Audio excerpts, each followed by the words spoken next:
Hello everyone, Stompar Gamer again. I got access to a Nomad. I just gave in and made the purchase. And as you can see here, it has no landing gear. She just floats, which is kind of cool. And again, ASP Explorer. But we already did a little bit of the video in the walk around. So let's go ahead and take a look at the interior here. If I can remember how to get in. Ladders, ladders, ladders. There we go. Enter ship.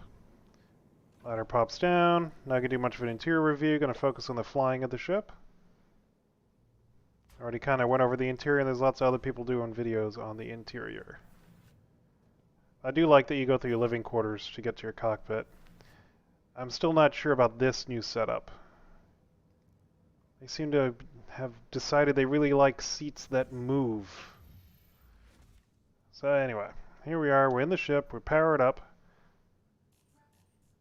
We'll look around real quick before we launch.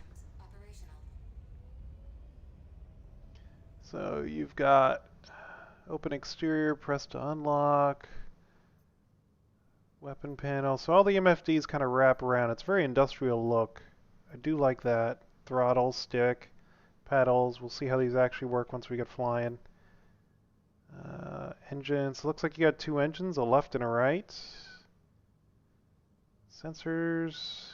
Yeah, it'll be interesting to see if they make all those switches actually do things, because right now they don't really. Let's go ahead and request our takeoff.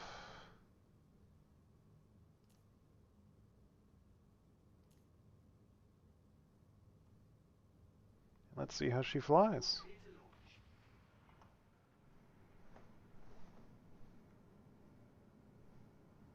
Oh, that's interesting. I didn't notice those wings kind of sticking out there when the gear's down. Whoop! That was interesting. Didn't expect her to buck like that. I guess it's because of the winds. Alright, here we go. Out we go. Gear up.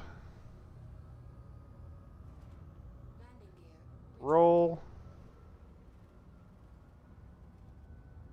Slow to start, but then once you get it started, it's pretty quick. So we'll do that again. We'll do a full time around. You can kind of hear, I'll be quiet so you can hear the thrusters kick in here. Going left. It's the wind noise in there. Alright, we'll check the pitch.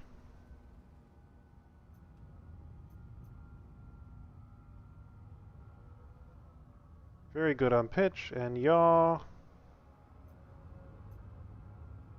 Yaw's good as well. So again, they did say it was basically it could hold its own in a fight, just not against a dedicated fighter, and I could see that from what we're seeing here. Let's go ahead and see our top speed now in atmosphere.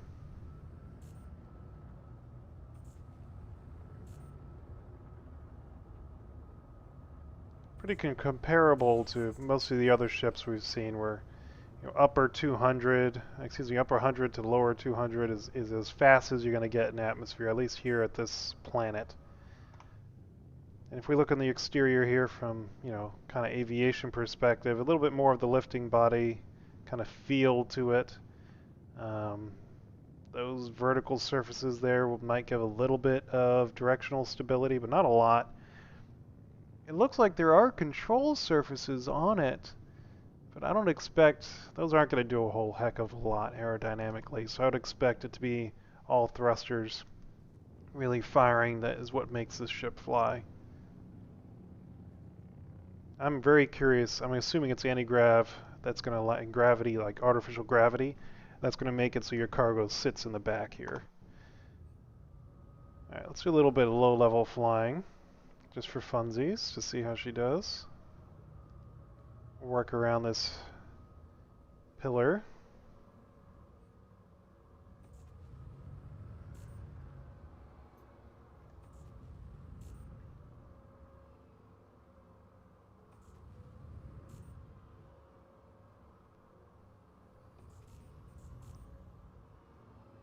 Yeah, I mean, that's not bad. I would not race in this. That's for sure. You will not be winning any races in this. It's very maneuverable for a starter ship. Definitely on par with an Aurora. I would say the Mustang Delta is more maneuverable. I mean, again, for what you've got here, for 26 SCU, that ain't bad. Head on up now. Put her in cruise heading up. Take a look at the controls briefly. So we got our roll. Yaw. Hang on, I gotta lock the view.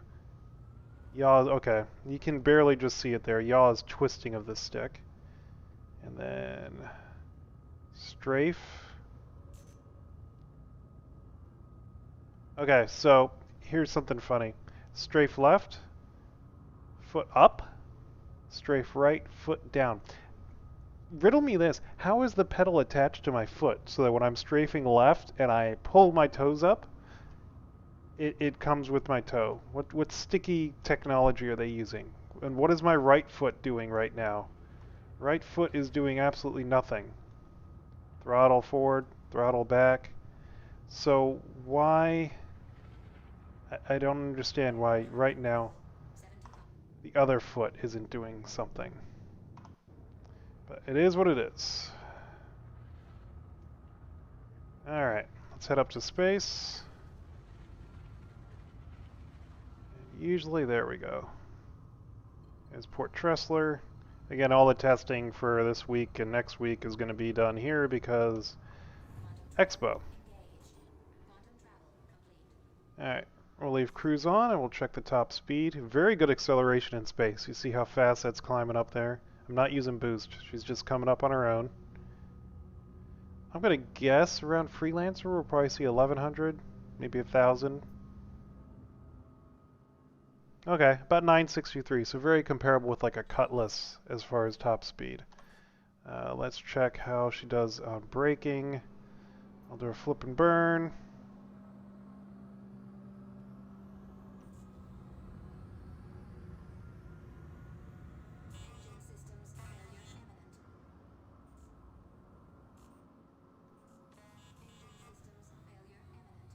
There we go. So yeah, I mean, she does okay flip and burn, nothing crazy.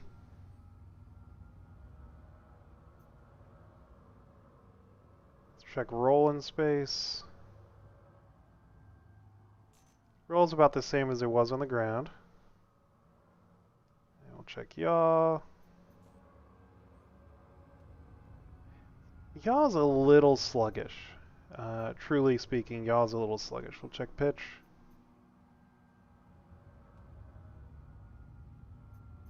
And pitch is just fine. We'll do the rotate around a point test that I like to do. Kind of gives you a good feel for how she kind of handles when you're going to be in combat as far as aiming or even just, you know, coming into land, etc.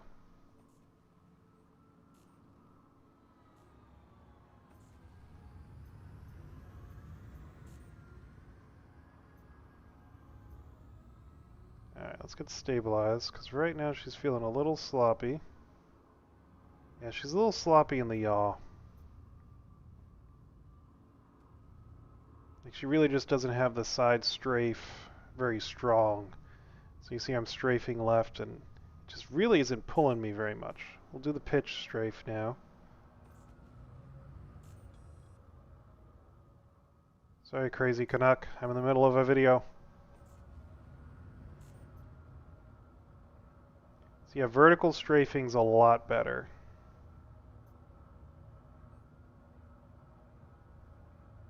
So yeah, yaw's very weak, and this side strafe, side strafe is very weak.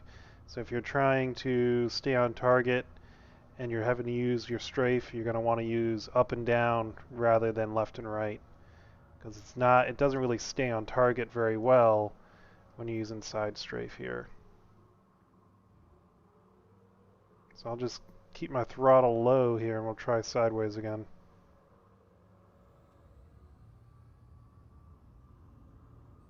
Yeah, I mean, there's just not enough thrusters. Let's take a look at the outside here.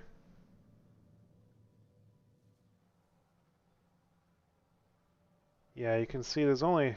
So they're gimbaled thrusters in the sides, and it just doesn't have the thrust capability, really, to do that. And then when you go vertical, you get double the amount of thrusters really working on it. Definitely does a lot better up and down than it does left and right. Alright, so that takes a look at that. So overall, I would say she's a definitely good starter ship. I mean, just the SCU alone is really good. What time will the free flight be available? It's already available right now, Dylan. They are having issues right now. You cannot rent the Nomad in game, but you can rent everything else. I would assume they're going to fix the Nomad issue here pretty soon. Right now, if you want to fly it, you got to ask someone who's already bought it. So that's kind of unfortunate. I would say it's a very good ship. Unfortunately, we're around Microtech, so I doubt that there are any bounties available. Well, let's see if we can go do this one. We'll go knock this one out and get some easy combat. It should be a Mustang Delta. But let's see how far away it is. Yeah, that's too far away for this purpose of this video. So we'll just have to just leave it as is for now and just say that, you know, it's a good ship. I imagine combat-wise, you can see there, it's got 3 size 3s gimbaled. So you should... Let's see if you can upscale them. I don't think you can upscale them in this ship. Let's see, weaponry.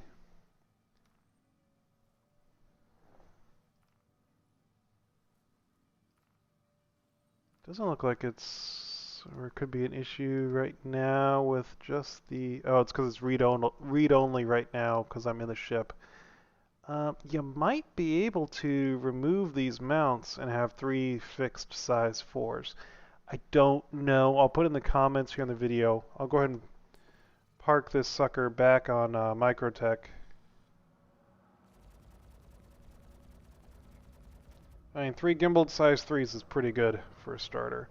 I'll go ahead and head back down and land this sucker and claim it and see if I can change the loadout and put 3 size 4s fixed on it. Do I think you could run fixed weapons on this? Definitely, especially with the new fixed assist we have. I think you should be able to, for again, similar ships, stay in combat. I wouldn't take on a Saber with this. I would not take on a Gladius. I would not take on an Arrow. I would definitely take on a Cutlass, a Constellation. I would take on most of the poor Freelancers. You should be able to take on a Freelancer with this. Now keep in mind, if a Freelancer gets some good hits on you, you're going to be in trouble. You do have 3 size 1 shields on it, so she's going to hold her own once upgraded. Again, once upgraded, stock, it's going to get popped real fast. But upgraded, I do expect it to be a pretty decent fighter, pretty decent cargo hauler with 24 SCU. Truly, this is my new. I mean, again, I would say this is my go-to starter ship for people now. However, the price of $70 as a starter ship standalone, so game package is going to be another $15. That's a bit much to call a starter.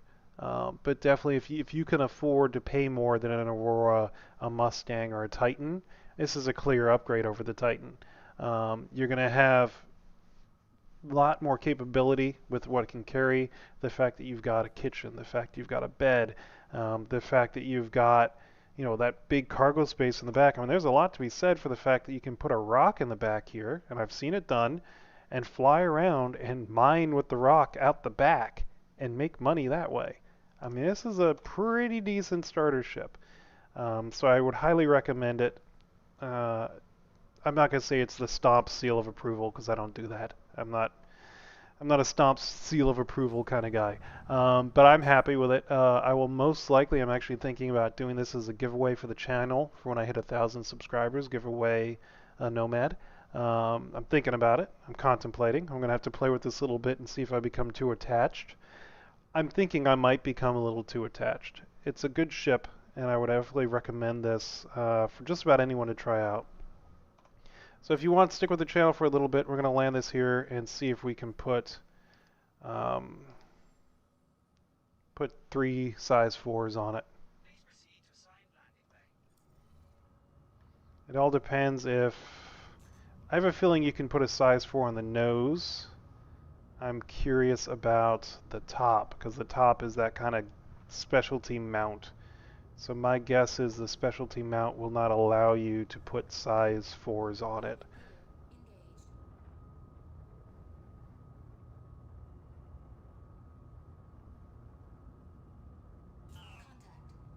contact.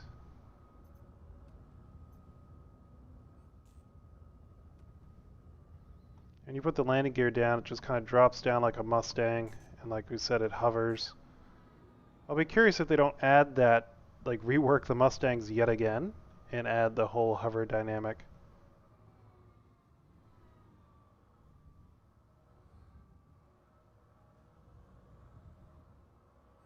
Now the view out of this cockpit is very good, minus the struts, of course.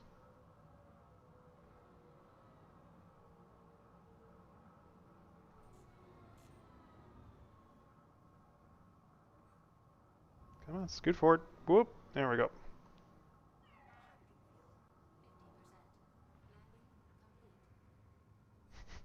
You basically slam it into the ground. And let's see here, let's go ahead and do the refuel. It's not letting me do it again. So many bugs still in the game. I love the game to death, but it still has a lot of bugs.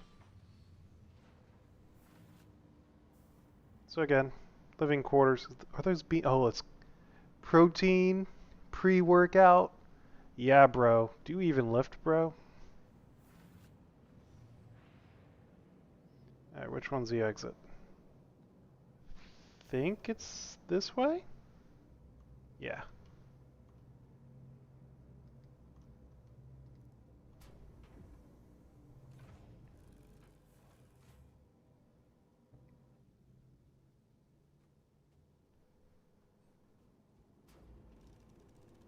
I imagine this hover mechanic might cause some problems in the long run. We'll see. Let me see. After I landed here, how's the cargo bay? I mean, that is neat how the cargo bay drops down and then extends the ramp. So that definitely should make it. You see the gap there on the floor. I don't know. Should be able to. No, that's touching the floor, so you should be able to get a ground vehicle in there pretty good. Alright, let's go claim this sucker and see if we can put size 4s on it.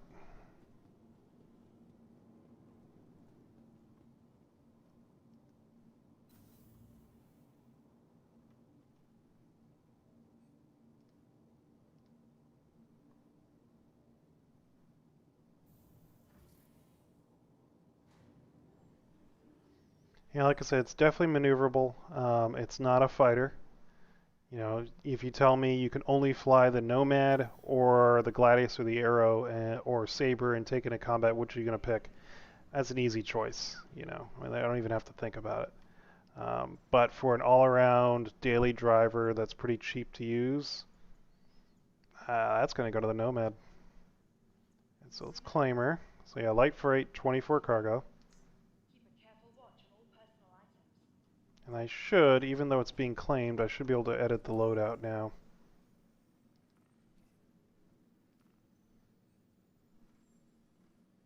Be sure to explore all new Rabbit has to offer, whether it's the latest in cutting-edge technology. Okay, so let's see. Do I have any size 4s?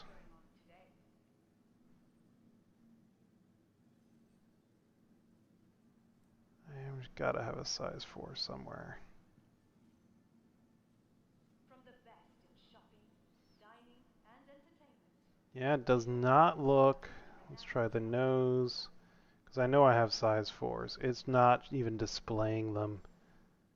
So you are limited to size 3s. It's not going to let you put a size 4 on it. Even though you've got the size 3 mount.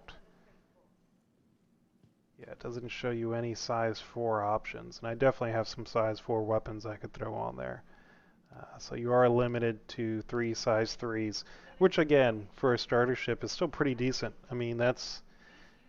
On the Arrow, you've got 3 size 3s fixed. On the Gladius, you got 3 size 3 fixed. Here you got 3 size 3 gimbaled.